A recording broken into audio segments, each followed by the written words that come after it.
හරි තමයි දැන් අපි ඉගෙන ගත්තා නම් ඉතින් අපි දැන් ඒක කරන්නේ ජසය. ජසය ගැන කතා කරමු. ජසය කියලා කියන්නේ ටිකක් දීර්ඝ චරිතයක්. ජසයගේ රාජකාරිය තමයි රජු සහ බිසවඩින පෙරමකට උඩුවියන් සහ පාවාඩ වෙන එක.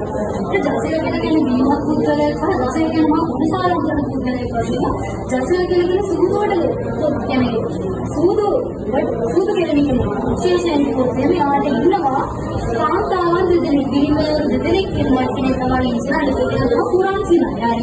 යා කියන සම්මානවල ගීත වලින් කියන්නේ කවුරුත් ඒක ඔයාලා කියන එක තමයි රූපරංගනකේ ගතමන මාගේ සුවල දොලිය ලිංචිනා ඊතනෝ දෙවනි පුරාණ සිනා ඇතුතුවානයි මාගේ සිත දින ඇතුතුවානයි මාගේ සිත දින මොනවද තමයි කියන්නේ එතකොට මේ පිටිසි ගන්න කියන කතාව වැඩේ ඒ සිනානේ වැඩි වූ දිනවල කැමති නැහැ මේ